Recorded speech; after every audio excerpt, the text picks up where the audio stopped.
பெரும் அமளி துமளி ஆகுது. அடி தடி வேட்டி சட்டையை கிழிச்சுக்கிட்டு மண்டையை கிழிச்சிட்டு எல்லாம் சாரி எல்லாம் பிடுங்கி அதான் அந்த துரைமுருகன் கலியுக துச்சாதனன் அந்த வேலையெல்லாம் அவர் பண்ணாரு. ஒரு பெரிய இதுவாச்சு.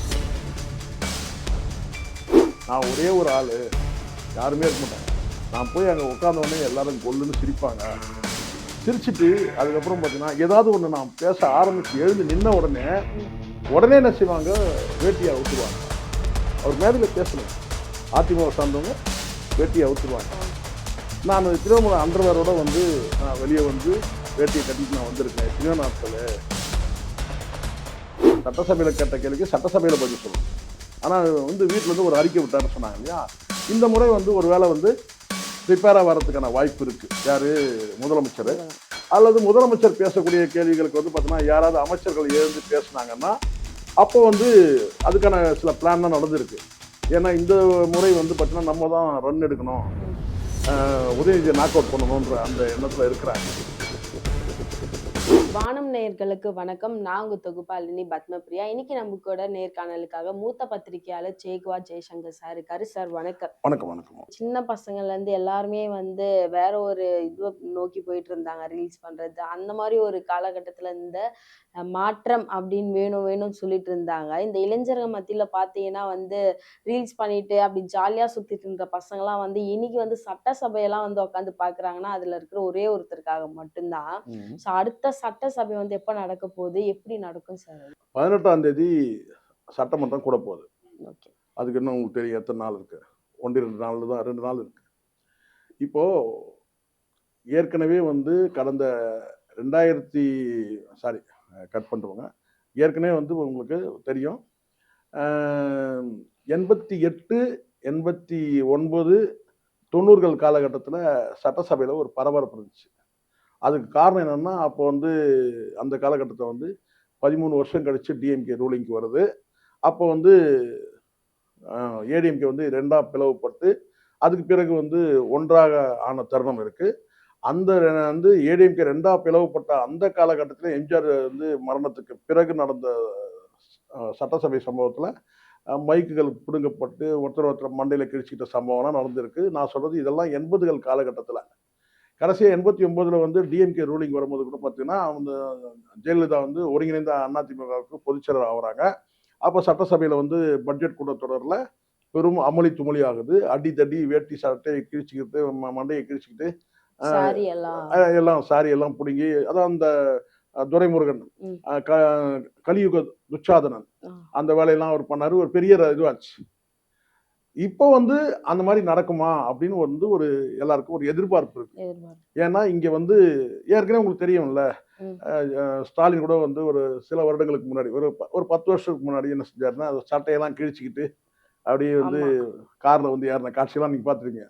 சட்டையை வந்து கிழிக்கல, அந்த சட்டை பட்டன்லாம் கழட்டி விட்டுட்டு அதெல்லாம் வந்தார். அதெல்லாம் பார்த்துருப்பீங்க. அதெல்லாம் ஒரு காமெடியா தான் பார்க்கப்பட்டது. இப்போ வந்து அந்த மாதிரி ஏதாவது நடக்குமா அப்படின்றது தெரியல. ரெண்டாவது இப்போ பெரும்பாலும் வந்து இந்த வேட்டி அவுக்கிற பிரச்சனைலாம் இப்போ இருக்காது. ஏன்னா எல்லாரும் பேண்ட் போட ஆரம்பிச்சிட்டாங்க. இப்போ இருக்கிற யூத் எல்லாருமே பேண்ட் போட்டுன்னு வராங்க. பேண்ட் பெல்ட்லாம் கட்டுறதுனால பேண்ட்டை வந்து ஒரு தடவை வந்து பரிதி இளவழுதி மேடையில் பேசுகிறாரு. அப்போ வந்து 89ல் வந்து உங்களுக்கு தெரியும் நினைக்கிறேன். 89 பிறகு 91ல் 2 பேர் தான் ஜெயிக்கிறாங்க. ஒன்று கலைஞர், இன்னொன்று வந்து பரிதி இளவழுதி. அப்போ வந்து கலைஞர் வந்து வாசலில் வைக்கிற அட்டண்டன்ஸ் புக்கில் கையெழுத்து போட்டு வந்துடுவார். ஒரே ஒரு சட்டமன்ற உறுப்பினர் யார், பரிதி இளவழுதி. அப்போ வந்து அடுத்த 5 ஆண்டு காலத்துக்கு சட்டசபையில் உள்ள அவர் சொல்கிறார் ஒரு தடவை மேடையில், நான் எவ்வளோ வந்து அவமானப்பட்டேன் தெரியுமா, நான் ஒரே ஒரு ஆள், யாருமே இருக்க மாட்டாங்க. நான் போய் அங்கே உட்காந்தோடனே எல்லாரும் கொல்லுன்னு சிரிப்பாங்க.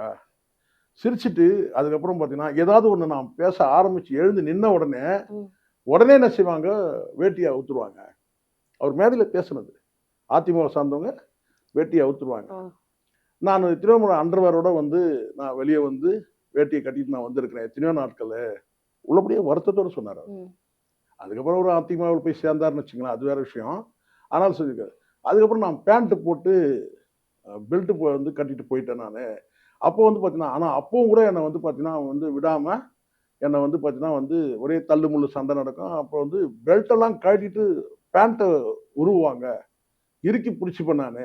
ம். இத வந்து மேடையில சொன்னாரு. சட்டசபையில அவ்வளோ அநாகரிகங்கள்லாம் கடந்த காலத்துல நடந்திருக்கு. ஆனால் அந்த அளவுக்கு அந்த நடக்கிறதுக்கான இதுவெல்லாம் ஸ்டாப் பண்றதுக்கு யாருமே அங்க இருக்க இல்ல மாட்டாங்களா? அங்க அப்படி அங்க வந்து பார்த்தீங்கன்னா முழுக்க முழுக்க அதனால தான் நான் சொல்றேன்ல. ம். எப்படி ஒரு 10 பேர் கொண்ட கூட்டத்துல வந்து ஒரு இளம் பெண் சிக்கினா என்ன ஆகும்? ஒரு 10 அவ்வளவுதான். காம வெறியர்கள் இருக்கக்கூடிய அந்த கூட்டத்துல ஒரு இளம் பெண் சிக்கினா என்ன ஆகும்? துணைக்கு அவ்வளவுதான். யாருமே கிடையாது கூப்பிட்டா. அங்க சட்டசபையில பொறுத்தவரைக்கும் வந்து போலீஸ் கூட உள்ள நுழைய முடியாது. ஓ! அதுக்குன்னு சட்டமன்ற அவை காவலர்களும் தனியா இருப்பாங்க. இந்த ஒயிட் யூனிஃபார்ம்ல. கொறடான்றாங்களே, அப்போ அவங்க அந்த இடத்துல இருப்பாங்களா? எப்படி? கொறடா. கொறடான்றது அந்த கட்சிக்குன்னு. இங்க தான் வந்து இருக்கிறதே சிங்கிள் தானே. ம். என்ன ஆளுங்கட்சி கொறடா இருப்பாங்க. இவருக்கு சிங்கிள் தானே இவரு. ஆமா. 2 பேர் தான் ஜெயிச்சாங்க. வந்து கலைஞரும் இவரும் மட்டும் தான் ஜெயிக்கிறாங்க. அது காரணம் என்னன்னா, அன்னைக்கு வந்து ராஜீவ் காந்தி கொல்லப்பட்டாரு. அந்த அனுதாபலையில வந்து மக்கள் எல்லாரும் ஓட்டு தோத்தாங்க. போட்டாங்க. அது நடந்துச்சு. ஸோ அதனால அந்த மாரிலாம் நடந்துச்சு. ஆனால் இன்னைக்கு வந்து அந்த மாரி அநாகரிகம் நடக்கிறதுக்கான வாய்ப்பு வாய்ப்பில்ல. இல்ல. ஆனாலும் ஒரு பதற்றம் இருக்கு. என்னன்னா வந்து உதயநிதி வராரு. இங்கேருந்து வெளியிலேருந்தே கூப்பிடுறாங்க. என்னன்னு கேட்டீங்கன்னா, "உதயநிதி அவர்களே சட்டசபைக்கு வாருங்கள்" ம். அப்படின்னு வந்து ஒரு குரல் குடுக்குறாங்க. ஏன்னா போன முறை வந்து வந்து ரன் எடுத்தது வந்து உதயநிதி தான். அ அதாவது முதல் சட்டசபை கூட்டத்தொடர்ல பதவியேற்று கொண்ட பிறகு உதயநிதி பேசுனது அனைவராலும் கவரப்பட்டது. உண்மதான். ஏன்னா இவர் கேட்ட கேள்விக்கு வந்து முதலமைச்சர் பதில் சொல்ல முடியாம, இவர் வந்து வீட்டுக்கு போயிட்டு ஒரு ட்விட்டர்ல செய்தி போட்டாரு. சட்டசபையில கேட்ட கேள்விக்கு சட்டசபையில பதில் சொல்லணும். ஆனா வந்து வீட்ல இருந்து ஒரு அறிக்கை விட்டாருன்னு சொன்னாங்க இல்லையா? இந்த முறை வந்து ஒரு வேளை வந்து பிரிப்பேரா வர்றதுக்கான வாய்ப்பு இருக்கு. யாரு? முதலமைச்சரு. முதலாம்.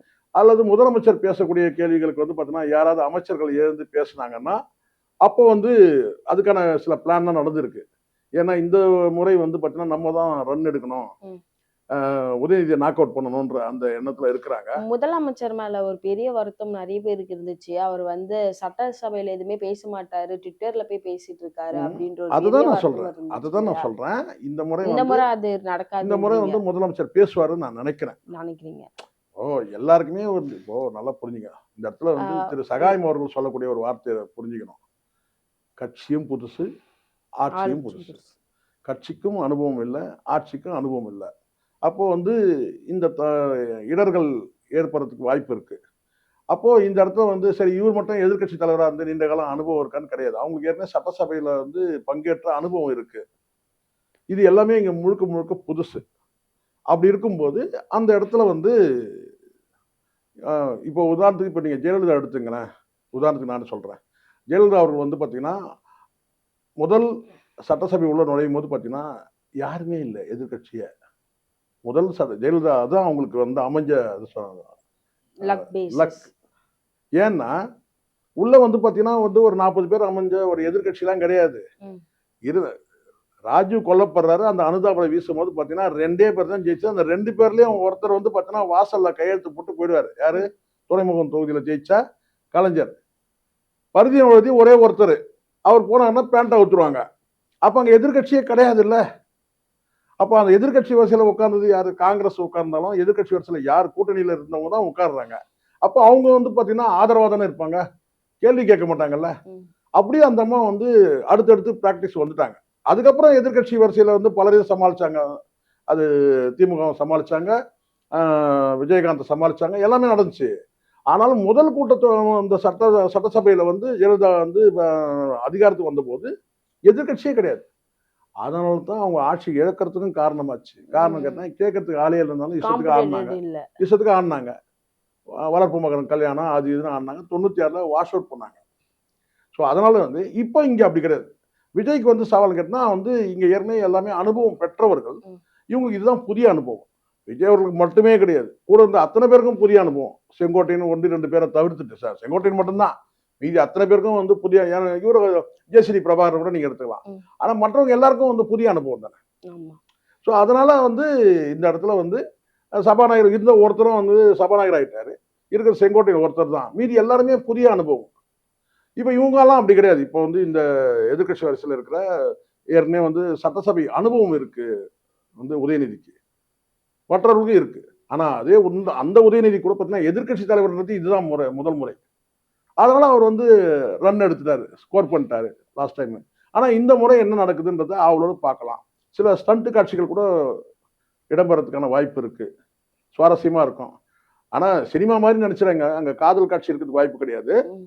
ஸ்டண்ட் நடக்கிறதுக்கான வாய்ப்பு இருக்கு. இப்ப பாத்தீங்கன்னா, இந்த ஆட்சி வந்து 5 ஆண்டு காலம் வந்து நிறைவு செய்வாங்களா? இல்ல பாதியிலேயே வந்து அது ட்ராப் எப்படி நம்ம ஆகுறதுக்கான வந்து வாய்ப்பு ஒரு இருக்கா? யூகத்தின் அடிப்படையில இந்த பதில் சொல்ல முடியும்? ம். ஏன்னா மெஜாரிட்டி இல்லன்றது ஊர் உலகம் எல்லாத்துக்கும் தெரியும். இங்க யார் சப்போர்ட்ல இருக்கிறாங்கன்னா 3 கட்சிகள் சப்போர்ட்ல இருக்கிறாங்க. அந்த 3 கட்சிகளும் வந்து பார்த்தீங்கன்னா, கொஞ்சம் சில நேரங்கள்ல அவங்க பேசக்கூடியது கேட்டா, நாங்க எப்போ வேணாலும் டிட்டாச்ட் ஆயிடுவோம் அப்படின்னு சொல்றாங்க. ம். கூட்டணியில நாங்க இல்லன்னு சொல்றாங்க. ஆதரவு உண்டு. அதிகாரத்தில் நாங்க பங்கெடுத்துட்டோம். ஆனாலும் வந்து கூட்டணி இல்லன்னு சொன்னாலே, அப்ப இன்னும் கூட ஜெல் ஆகலன்றது தானே நமக்கு தெரிய வருது. ஆமா. அப்போ வந்து என்ன நடக்கும்ன்றது வந்து ஒரு ஒரு ஒரு டவுட்லயே தானே ஓடிக்கிட்டு இருக்கு. இல்லையா? ம். அப்போ அந்த டவுட்டே ஓடுனாலே ஸ்திரத்தன்மை இல்லன்னு ஆயிடுச்சு. ஆட்சிக்கு ஸ்திரத்தன்மை இல்ல. அப்போ இந்த இடத்துல அத சரி சமன் பண்ண பார்க்குறாங்க. ட்ரை பண்றாங்க.